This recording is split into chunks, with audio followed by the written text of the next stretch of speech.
Alex Rivera, 17 years old, walked into the courtroom with an old backpack on their shoulders. The backpack contained everything: clothes, toothbrush, a blanket, and a book. Charles Dickens, Oliver Twist. When Frank Caprio opened the file, he saw the charge: trespassing. Providence Public Library.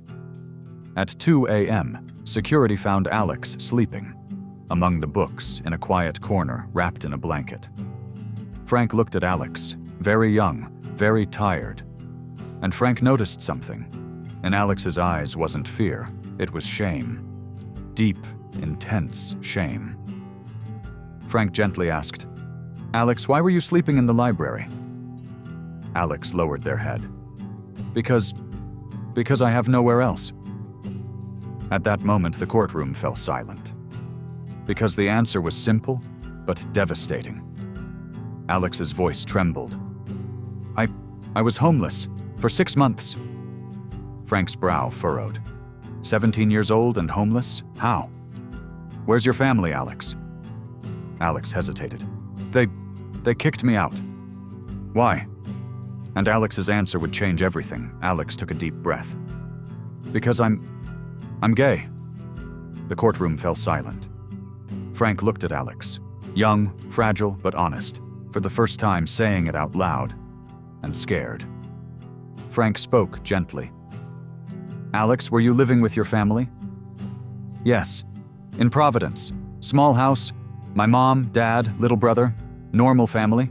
We went to church every Sunday. I was a good kid. Honor roll student. Never caused trouble." "So, what happened?" Alex's eyes filled. "Last year, March, when I was 16, my mom found messages on my phone from my boyfriend. His name was Carlos, school friend." Mom was shocked. "What is this?" she said. I couldn't explain.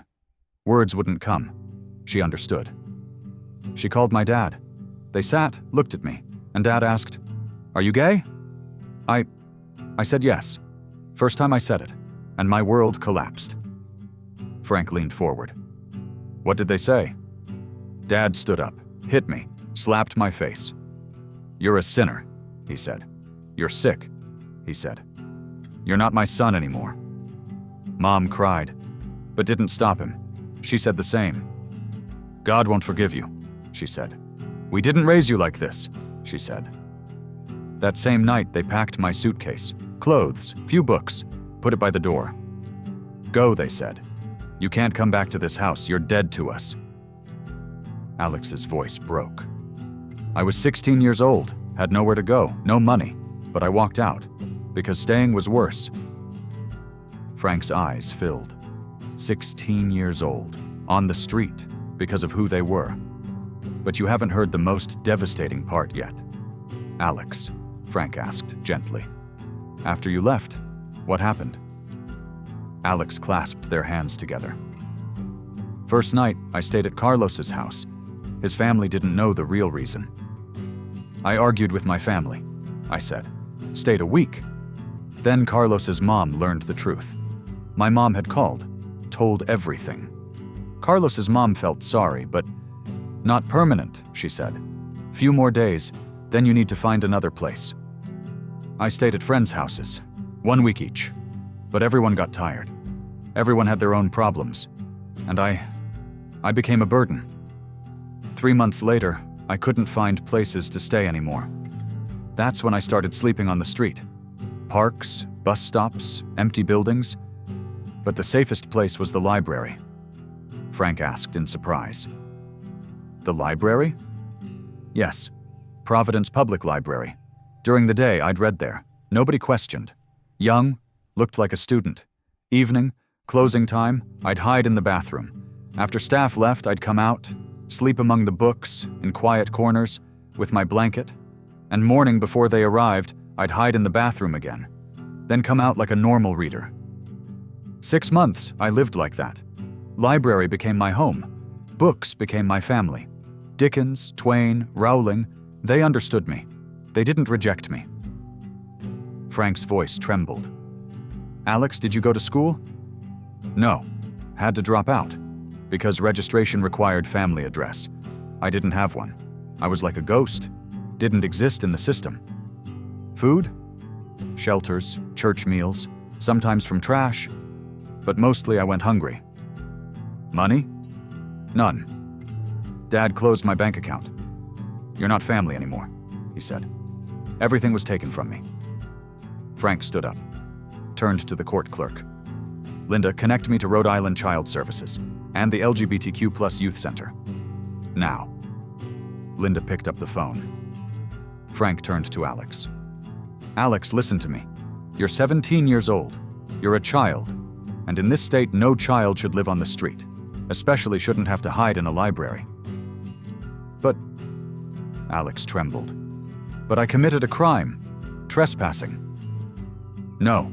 Frank's voice was firm. You fought to survive. That's not a crime. That's courage. But the real shock was what Frank did next. Wait, because now real change begins. Frank picked up the phone. Speaker mode. The courtroom listened. This is Judge Frank Caprio. Alex Rivera case. 17 years old, LGBTQ youth, kicked out by family, 6 months on street, currently has no support. I want immediate intervention. On the line, Rhode Island Child Services Director Sarah Martinez answered. Your Honor, we're coming immediately. Give us the address. Courthouse, Providence Superior Court. But Sarah, one more thing. Alex's family kicked them out because of who they are. This is unacceptable. I want full investigation. Child neglect, child abandonment. Understood, sir. We'll open the file. Frank dialed another number. LGBTQ Youth Center. Director, Michael Torres answered. Michael, I'm Judge Caprio. Emergency case, LGBTQ youth, homeless, 17 years old, currently in court. What can we do? Michael's voice was soft but determined. Your Honor, we can find them a place. We have a safe home program for LGBTQ youth, chosen families. Alex can stay there, and we can enroll them in our programs. Alternative school, therapy, support group. How long will it take? 1 hour. We can come now. Come. Frank hung up, turned to Alex. The teen was crying. Shock, relief, disbelief, all mixed together. Alex, from today, you're not alone. You'll stay in a safe home, with a new family, with people who understand, who accept you, and you'll return to school, get your diploma, and have a future. Alex couldn't find words, just cried. Frank turned to the court. This case isn't just about Alex. It's about thousands of LGBTQ youth, every year rejected by their families. 40% of them become homeless, most at Alex's age, and we, as a society, are failing. Today, I'm doing something. Alex's charges are completely dismissed because they were trying to survive. And the library protected them. Books protected them. If sleeping in a library is a crime, then we're the criminals, because we left a child on the street. The courtroom gave a standing ovation. Long, loud applause. But the story doesn't end here, because Alex's transformation was just beginning. An hour later, Michael Torres arrived. With him were 2 young people, Marcus, 19, and Jasmine, 18. Both were LGBTQ Youth Center residents. Both had been kicked out by their families. Both now lived in the safe home. Michael approached Alex. Alex, I'm Michael, and this is Marcus and Jasmine. They're your new family friends. They'll stay with you. They'll understand you, because they lived through the same thing. Marcus smiled. Brother, I was kicked out 3 years ago. Dad said, "You're a fag, get out." I was 16, but I found Michael, and my life changed. Now I'm in college, studying sociology, and I'm happy. Jasmine touched Alex's hand. I was kicked out 2 years ago. Mom said, "You're not a girl, you're not normal," when I told her I'm trans. But here, I became myself. And now I do theater, on stage, freely. Alex, for the first time, smiled. You understand me? Everything, Marcus said. The loneliness, the shame, the fear. But now you're not alone. We're here. Community is here. Sarah Martinez from Child Services opened the file. Alex, I'll talk to your family. They kicked you out. This is illegal. In Rhode Island, parents cannot abandon minor children for any reason. They're legally responsible, and they'll be held accountable. But Alex hesitated. I don't want to live with them. They don't love me. And you don't have to, Sarah said gently. But they must support you. Child support, medical expenses, education, everything, until you're 18. Then you're free. Frank added, and Alex, I'll personally follow up. I'll issue a protection order against your family. They can't approach you, can't call you, can't harass you. You're safe. Alex nodded. Tears still flowing, but now they were tears of hope. Michael took Alex outside, Marcus and Jasmine beside them. Come, Michael said. Let's take you home, your new home. Alex stopped. Home? A real home? Yes. You have your room, your bed, and your family. Chosen family. And at that moment, Alex's face lit up. For the first time in 6 months, felt hope. But the most powerful moment was what Frank said to Alex. Frank came to Alex's side. The teen still held the backpack. Everything inside. Alex, Frank said, I want to tell you something. You're a brave young person. 6 months, you survived. Alone, on the street, but alive. That requires strength. Incredible strength. But I just slept. In the library, hiding. No, Frank shook his head. You fought to survive, every day, every night. And you won. Because you're still here. Still fighting. Still hoping. And look, you read books. Dickens, Oliver Twist. Why that book? Alex smiled. Because Oliver was also homeless. He was alone too. He was also looking for family.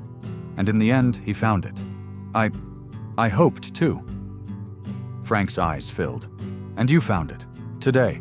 Michael, Marcus, Jasmine, they're your family. And this community supports you. Frank pulled something from his pocket. A small card. Providence Public Library library card. Name on it, Alex Rivera. I called the library, Frank said. Told them your story. And they made this card special for you. Lifetime membership. Because the library protected you. And you'll always be welcome there. But now, not to sleep. To read, to learn, to grow. Alex took the card, trembling. Thank you, they whispered. You saved my life. No, Frank smiled. You saved your own life. I just opened the door. Alex left with Michael, Marcus, and Jasmine, but this time wasn't alone. There was community. There was hope. And Frank watched from the window. The teen, head higher, shoulders more relaxed. No longer hiding, no longer ashamed. But the story doesn't end here, because Frank's movement grew. 2 weeks later, Frank held a press conference. Topic, LGBTQ+ youth homelessness. Alex Rivera's story isn't unique, Frank said. In Rhode Island, every year, hundreds of LGBTQ+ youth are kicked out by families, most at Alex's age, and most stay on the street. This is unacceptable. Today, I'm launching an initiative, Safe Haven Initiative. All Rhode Island libraries will officially become safe spaces. LGBTQ+ youth, 24/7, can get help. Ask questions, find support, and if homeless, will be directed to emergency housing. Libraries aren't just for books, they're for communities, and communities must protect the most vulnerable. Providence Public Library Director Linda Chen came on stage. Judge Caprio's vision inspires us, she said. And starting today, our library goes one step further. We're opening the Rainbow Reading Room, a special space for LGBTQ+ youth, books, resources, and counseling. And every Saturday we'll hold support group meetings. Youth like Alex will know they're not alone. Alex was at the conference, now living in the safe home, had new clothes, haircut, and smiling. I want to thank everyone, Alex said into the microphone. 2 weeks ago, I was on the street, alone, scared. But Judge Caprio believed in me. Michael gave me family, and the library gave me sanctuary. Now I want to send a message to other LGBTQ+ youth. If you're having problems with family, you're not alone. If you were kicked out, there's hope. If you're on the street, help exists. And to families, your child, whoever they are, is your child. Gay, lesbian, bisexual, transgender, doesn't matter. They're still yours. And we must love them. Because love should be unconditional. The press room gave a standing ovation. 3 months later, Rhode Island General Assembly passed a new law, LGBT Youth Protection Act. According to the law, 1. No parent can kick out their child due to sexual orientation or gender identity. 2. If they do, it's considered child neglect. 3. Kicked out LGBT youth automatically receive state support. 4. All schools must provide LGBT support programs. Alex spoke at the law signing ceremony. Now 18 years old, had received high school diploma from alternative school program, and was applying to colleges. But the most powerful moment was Alex and their family's reunion. 2 weeks later, Frank held a press conference. Topic: LGBTQ+ youth homelessness. Alex Rivera's story isn't unique, Frank said. In Rhode Island, every year, hundreds of LGBTQ+ youth are kicked out by families, most at Alex's age, and most stay on the street. This is unacceptable. Today, I'm launching an initiative, Safe Haven Initiative. All Rhode Island libraries will officially become safe spaces. LGBTQ+ youth 24/7 can get help, ask questions, find support, and if homeless, will be directed to emergency housing. Libraries aren't just for books, they're for communities, and communities must protect the most vulnerable. Providence Public Library Director Linda Chen came on stage. Judge Caprio's vision inspires us, she said. And starting today, our library goes one step further. We're opening the Rainbow Reading Room, a special space for LGBTQ+ youth, books, resources, and counseling. And every Saturday we'll hold support group meetings. Youth like Alex will know they're not alone. Alex was at the conference, now living in the safe home, had new clothes, haircut, and smiling. I want to thank everyone, Alex said into the microphone. 2 weeks ago, I was on the street, alone, scared. But Judge Caprio believed in me. Michael gave me family, and the library gave me sanctuary. Now I want to send a message to other LGBTQ+ youth. If you're having problems with family, you're not alone. If you were kicked out, there's hope. If you're on the street, help exists. And to families, your child, whoever they are, is your child. Gay, lesbian, bisexual, transgender, doesn't matter, they're still yours. And we must love them, because love should be unconditional. The press room gave a standing ovation. 3 months later, Rhode Island General Assembly passed a new law, LGBTQ+ Youth Protection Act. According to the law, 1. No parent can kick out their child due to sexual orientation or gender identity. 2.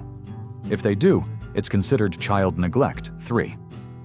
Kicked out LGBTQ+ youth automatically receive state support. 4. All schools must provide LGBTQ+ support programs. Alex spoke at the law signing ceremony. Now 18 years old, had received high school diploma from alternative school program, and was applying to colleges. But the most powerful moment was Alex and their family's reunion. 6 months later, Alex received a letter from their mother. Alex, I've thought about writing to you so much, but shame stopped me. 6 months ago, we kicked you out because you said you were gay, and we thought, this is wrong. This is sin. This is unacceptable. But since you've been gone, I've learned so much. Judge Caprio called us, told us your story, on the street, in the library, alone, and my heart broke. I went to a therapist for LGBTQ+ parents, and there I listened to other mothers. They had also kicked out their children, but later regretted it, because their children were more important than anything. Therapy showed me Your being gay isn't a choice, it's who you are. And by trying to change you, I lost you. Alex, I want to apologize. Deep, sincere apology. We should have loved you, whoever you are, and we failed. But now I want to change. Please, will you talk to me? I want to win you back. You're still my child. And I love you? Your mother. Alex cried, reading the letter. For 6 months, waited to hear these words. I love you. You're my child. Michael sat beside them. What are you thinking? I don't know, Alex whispered. Part of me is so angry. They kicked me out, threw me on the street. But part of me still loves them. They're my family. So what do you want to do? Alex thought for a long time. I want to talk to them, but here, in a safe place. Michael, will you be there? Of course, I'm always with you. A week later, Alex met with their mother, Maria, and father Carlos at the LGBTQ Youth Center. Michael was there. Frank Caprio, too, at Alex's request. When Maria saw Alex, she cried, My child, you've changed so much. Alex smiled. I grew up. Carlos stepped forward. Alex, I want to apologize. I hit you, kicked you out, called you sinner. But you're not a sinner. You're my child, and I love you. For the first time, Carlos said these words, and Alex froze, then cried, and their father hugged them. For the first time in 6 months. I forgive you, Alex whispered, but I won't come back, because I'm happy here. Here I'm accepted. But you can be in my life, if you accept me as I am. Maria nodded. We accept. Gay or straight doesn't matter. You're Alex, and that's enough. That day, a family reunited. But this time, terms were different. This time, there was acceptance. But the most powerful moment was what Alex said to Frank. A year later, Alex is in college. Rhode Island College, social work major. Goal, help LGBTQ youth. Be like Michael. Alex goes to the library every week, but not to sleep anymore, to volunteer. Works at Rainbow Reading Room. Talks with other LGBTQ youth. Guides them.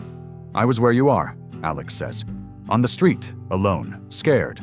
But look at me now. I'm in college, in a safe home, and reconciled with my family. If I did it, you can too. One day, Alex came back to court to visit Frank. Judge Caprio, Alex said, I want to thank you. A year ago, I stood here, as guilty. But you saw me not as guilty, but as survivor. And today I'm here, just to show you. I made it. I got my diploma. I'm in college, and I have a future. Frank smiled. Alex, I never doubted you. From day one, you were strong, just had to remember. But you reminded me. You and Michael and Marcus and Jasmine and the library, all of you showed me. I'm valuable. I deserve love, and I deserve a future. Frank shook Alex's hand. And you'll create that future, for others. You'll do what Michael did, and the cycle will continue. Alex nodded. This is my mission. Tell every LGBTQ youth, you're not alone, you're loved, and you're perfect as you are. When Alex left, Frank watched from the window. The teen no longer carried a backpack, no longer hiding, walking, head high, confident. And Frank smiled, because a year ago, this teen was sleeping in the library, but today, dreaming. And dreams were coming true. Today, 3 years later, Alex is 20, college senior, GPA 3.8, will receive social work bachelor's degree. Alex still volunteers at LGBTQ Youth Center, but now in leadership role, guides newcomers, tells them, I know your story, I lived it, and I'm telling you, there's a way out. Alex's family slowly healed. Mother is active in LGBTQ parent support group. Father still working on it. Acceptance is hard for him, but progressing. And sibling Mia is Alex's biggest supporter. My sibling is my hero, says Mia, 13. They were kicked out but came back, stronger. Providence Public Library's Rainbow Reading Room is now a model. 5 states started the same program. And every year, hundreds of LGBTQ+ youth find help. Frank Caprio is still in court, but tells Alex's story. Every chance. Alex taught me, Frank says, family isn't blood, family is acceptance, and sometimes we must create new families, chosen families, because everyone deserves love. And LGBTQ+ youth are our most vulnerable. 40% become homeless. 50% consider suicide because families reject them. But this can change. Alex is proof. At a national conference, someone asked, "Judge Caprio, in Alex's case, what affected you most?" Frank thought. "Courage," he said. Alex was thrown on the street at 16, but didn't give up. Every night slept in library, among books, and read Oliver Twist, Story of a Homeless Child, because Alex was searching for hope and found it. They showed me youth's resilience is incredible. If we give them a chance, they rise. Alex rose and now helps others. Alex gave a TEDx talk. From library floors to college halls. Views, 2 million. "I was homeless at 17, Alex said, because my family couldn't accept me being gay, and I lived on the street, slept in library. But someone listened. Judge Caprio. He called me survivor, not criminal, and my life changed." Today, my message: to LGBTQ+ youth, you're perfect, whoever you are. Gay, lesbian, bisexual, transgender, queer, doesn't matter. You deserve love. You deserve safety. You deserve a future. And to families, love your children, unconditionally. When they tell you, "I'm gay," your answer should be, "Thank you for trusting me." Your answer shouldn't be leave, because when they leave, sometimes they don't come back. And to society, libraries, schools, churches, mosques, all should be safe for LGBTQ+ youth, because they're our youth, and protecting them is our responsibility. The talk went viral, and Alex became a national voice. Alex has a nonprofit now. Library of Hope. Mission: help homeless LGBTQ+ youth through libraries. Libraries aren't just for books, Alex says. They're sanctuaries, information centers, and in my case, lifesavers. The nonprofit operates in 10 cities. Every library has a rainbow room, LGBTQ+ resources, counseling, and emergency shelter referrals. Because I know, Alex says, what it's like to sleep in a library, to hide quietly, to wait in bathrooms in the morning, and I don't want any child to do this. Alex wrote a book, Sleeping Among Stories, a homeless LGBTQ+ youth's journey. The book became a bestseller, young adult category. I wrote this book, Alex says, because I can't be silenced. At 16, my family silenced me. You're not normal, they said, but I am normal. I'm Alex, and I'll tell my story. The book has everything: being kicked out, streets, library nights, meeting Frank, new family, healing, and hope. In the end, Alex writes, I understood. Family isn't who births you. Family is who loves you, and I have 2 families. My biological family now accepts. And my chosen family, Michael, Marcus, Jasmine, Frank, they always accepted. If you're reading this book and you're LGBTQ+ youth, I see you, I hear you. You're not alone. There are millions of us, and we're here, with you. Alex's story appeared on national news. From homeless to hope. And comments, Alex, inspiration. Every child deserves love. LGBTQ+ rights are human rights. Alex became politically active, lobbies for LGBTQ+ rights, works to change laws, and succeeding. One day, Alex spoke with a congressperson. I was thrown on the street at 16 because I'm gay. This shouldn't be legal. Children, whoever they are, should be protected. The congressperson was impressed. Alex, I'll propose a national law, LGBTQ+ Youth Protection Act. You're my inspiration. And Alex smiled. because a teen went from sleeping in library to influencing national policy. Frank, in retirement, tells Alex's story. Alex Rivera is one of the bravest young people I've seen, he says. At 16, rejected by family, but survived, slept in library, read books, and hoped. And today, they're a leader, activist, author, and most importantly, a voice for millions of LGBTQ+ youth. Alex's story reminds us, every child is valuable, every child deserves love, and as a society, protecting the most vulnerable is our job. Alex comes back to court every year to visit Frank. "Judge Caprio," Alex says, "you changed my life." "No," Frank smiles. "You changed your own life. I just saw your strength." And Alex always says the same thing. "I want to be like you, listening, believing, creating change." And Frank proudly answers, "You already are, Alex. You already are. Now it's your turn. When an LGBTQ+ youth needs help, what do you do? When a family member says, 'I'm gay,' what do you say? When you see someone sleeping on the street, do you notice? Because every day, there's an Alex, rejected, alone, but fighting, searching for hope." Frank believed and gave a future. Alex stood up and started a movement. Library protected and became a sanctuary. Your turn. Who will you be a safe haven for?